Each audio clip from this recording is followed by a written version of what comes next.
என்னடா சிவா, உன் ஃப்ரெண்டு வீட்டுக்கு போறேன்னு சொல்லிட்டு போன, போலியா? ஆமா போல. அதுக்கு என்ன இப்ப? எது கேட்டாலும் கோவமாவே பேசு. சரி, ஃப்ரெஷ் ஆயிட்டு வா, சாப்பாடு எடுத்து வைக்க சொல்றேன். சாப்பாடெல்லாம் வேணாம், நான் சாப்பிட்டு வந்துட்டேன். என்னடா, இன்னைக்கியாவது என் கூட சேர்ந்து சாப்பிடுவேன்னு நினைச்சேன். ஏன் சேர்ந்து சாப்பிடணும்? என்னடா, இன்னைக்கு என்னோட பிறந்த நாள், காலையில விஷ் பண்ணுவேன்னு நினைச்சேன், மறந்துட்டியா? வாழ்த்துங்கிறது அடுத்தவங்களா சொல்லணும், நம்மளா கேட்டு வாங்க கூடாது.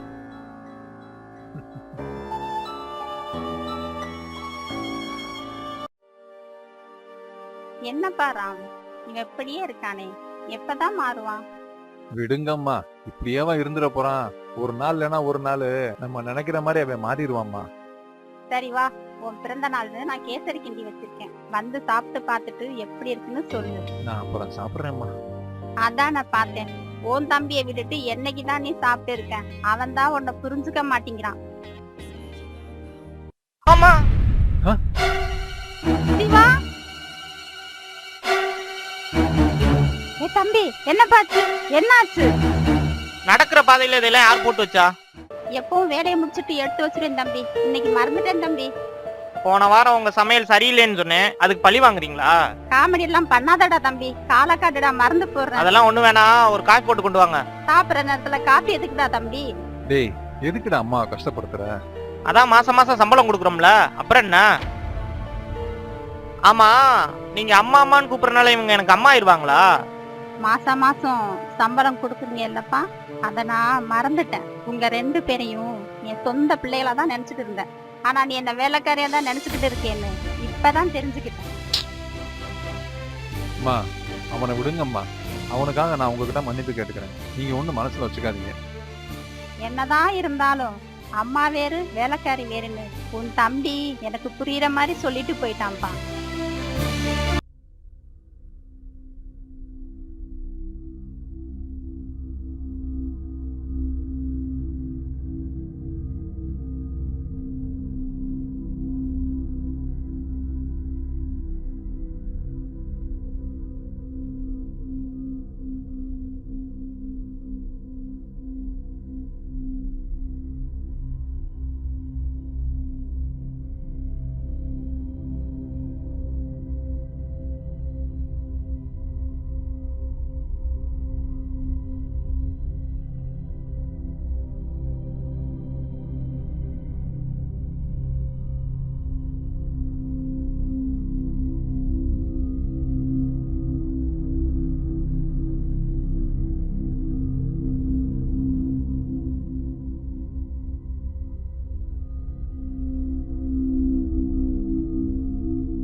டேய், உங்க அண்ணன் காதுல விழுந்துட்டு போகுதுடா. கேட்டா கேட்கட்டும், வாங்கடா போலாம்.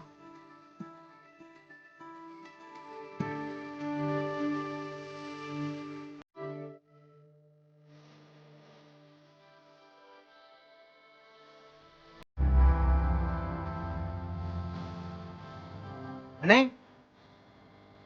என்னண்ணே எவ்வளவு சந்தோஷமா வரீங்க?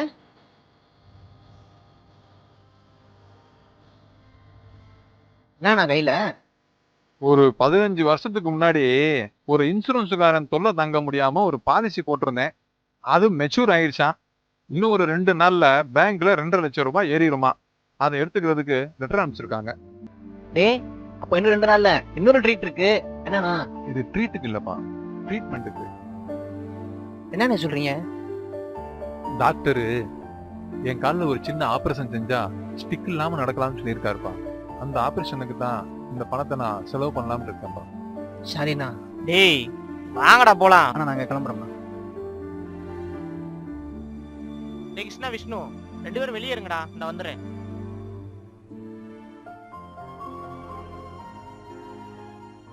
அண்ணே, நான் உங்ககிட்ட ஒண்ணு பேசணும்.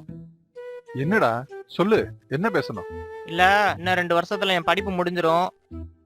அதுக்கப்புறம் என் ஃப்ரெண்டோட மாமா எனக்கு சிங்கப்பூர்ல வேலை வாங்கி தரேன்னு சொல்லியிருக்காரு. நல்ல விஷயம் தானே, அதுக்கே இப்படி தயங்கி தயங்கி இல்ல சொல்ற? அந்த வேலை கிடைக்கணும்னா நம்ம ஒரு 2-3 லட்சமாச்சும் டெபாசிட் பண்ற மாதிரி இருக்கும். அதுக்கு என்னோட இன்சூரன்ஸ் பணம் உனக்கு தேவைப்படுது, அவ்வளவுதானே? அதுக்கு ஏன் இப்படி தயங்கி தயங்கி கேக்குற? அது நம்ம பணம்டா.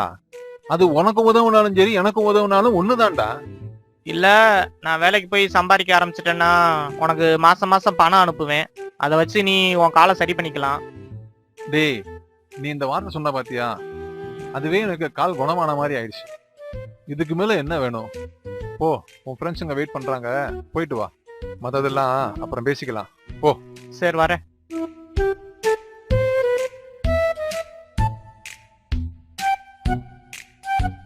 சிவா வந்தோடனே கிளம்பிடலாம்டா. பணம் போட்டு வாங்கி சீக்கிரம் போகணும். டேய் போமா. டேய், நீ அவ்வளவு நல்லவனாடா? நாங்க தான் உன்னை தப்பா நினைச்சிட்டோமாடா? உள்ள எங்க அண்ணன் கிட்ட பேசுனதை ஒட்டு கேட்டீங்களா? டேய், நான் உன் நண்பன்டா. ஓட்டு கேட்க கூட உரிமை இல்லையாடா? டேய், அவனை விடுறா. நீ உள்ள பேசினதெல்லாம் உண்மைதானே? அட போடா.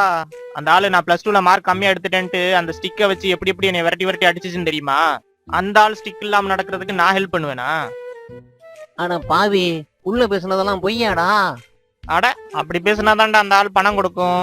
அப்பதான் நான் ஃபாரின் போக முடியும். டேய், நீங்க ஃபாரின் போறதெல்லாம் அப்புறம் வச்சுக்கலாம். படத்துக்கு போவோம்டா. ஹீரோயின் வர்ற சீனு ஓப்பனிங்ல பாக்கலைன்னா எனக்கு தூக்கம் வராதுடா. வாடா போலாம். வா போவோம்.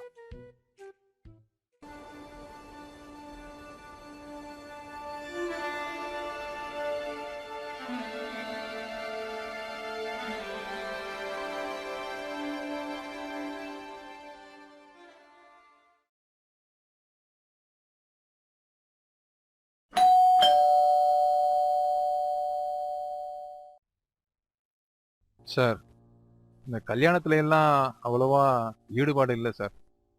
கடைசி வரைக்கும் நான் இப்படியே இருந்துடலாம்னு இருக்கேன் சார். இப்படி பொறுப்பில்லாம பேசாதப்பா. கடைசி காலத்துல உன்னை யாருப்பா பாத்துக்குவாங்க? என் தம்பி இருக்கான் சார், என் தம்பி என்னைய பாத்துக்கிடுவான் சார். உன் தம்பியா? அவனா?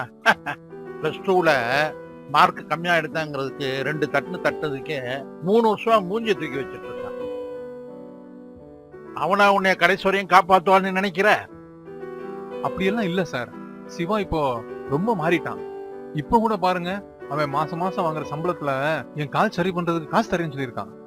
ஓஹோ, உன் கால் போறதுக்கு காரணமா இருந்தவனே உன் கால் சரி பண்றதுக்கு காசு தரேன்னானா? சார் சார், மெதுவா பேசுங்க சார், யார் காதுலயாவது விழுந்துற போகுது. அட போப்பா. சின்ன வயசுல நீங்க 2 பேரும் ரோட்ல நடந்து போறப்போ உன் கைய உதறி விட்டுட்டு ஓடி போயிட்டான். அவன் மேல மோத வந்த காரு உன் மேல மோதலனாலதான் நீ இன்னைக்கு ஸ்டிக்க வச்சு நடக்கிற நிலைமை.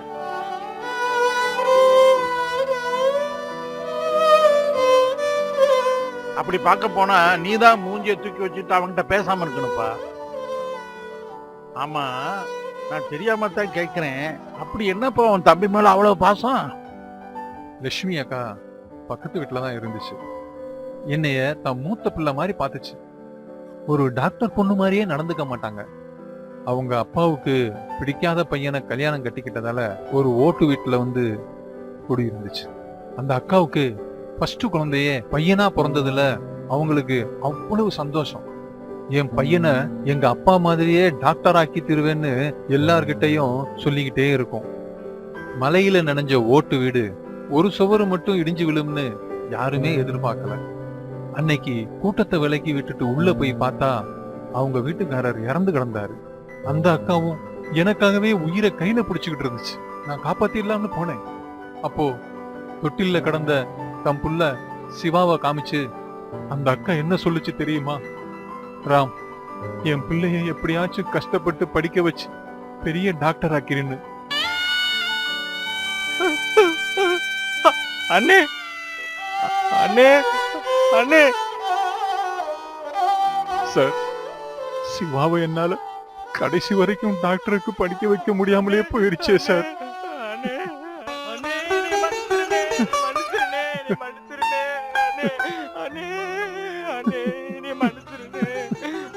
அண்ணே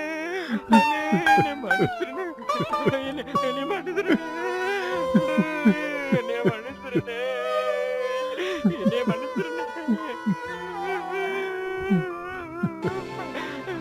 அண்ணே என்னைய மன்னிச்சிருண்ணே, என்னைய மன்னிச்சிருண்ணே. அண்ணே உன் கண்டிப்பு தானே என் கண்ணுக்கு தெரிஞ்சு, உன்னோட கவனிப்பு என் கண்ணுக்கு தெரியவே இல்லனே. அண்ணே அண்ணேங்கிற ஒரு புனிதமான உறவை நான் புரிஞ்சுக்கவே இல்லையேனே. அண்ணே உன் ஊனத்துக்கு காரணமா இருந்த என்னையானே இவ்வளவு பாசமா வளர்த்த. அண்ணே அண்ணே அண்ணே நான் ஒரு நாள் கூட உன் தம்பிய நடந்துக்கவே இல்லையேனே. அண்ணே நான் உன் தம்பியா இருக்க எனக்கு தகுதி இருக்கானே?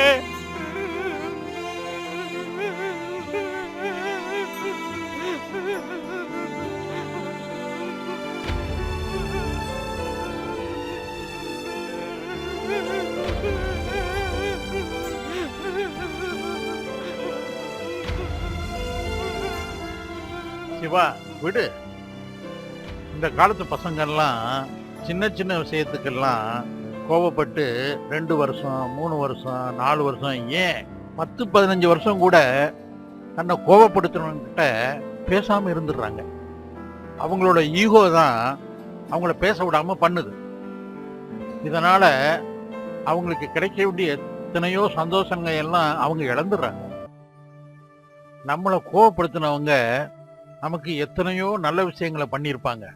அதையெல்லாம் ஒரு நிமிஷம் நினைச்சு பார்த்தா போதும், உங்க கோபம்லாம் பஞ்சா பறந்து போயிடும்.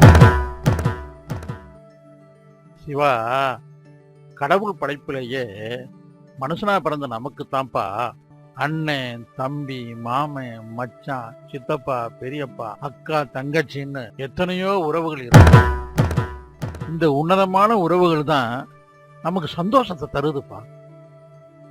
அந்த உறவுகள் சில நேரங்கள்ல நமக்கு சங்கடத்தை தரும். ஆனா பல நேரங்கள்ல அந்த உறவுகள் தான் நமக்கு சந்தோஷத்தை அள்ளி அள்ளி தருதுப்பா.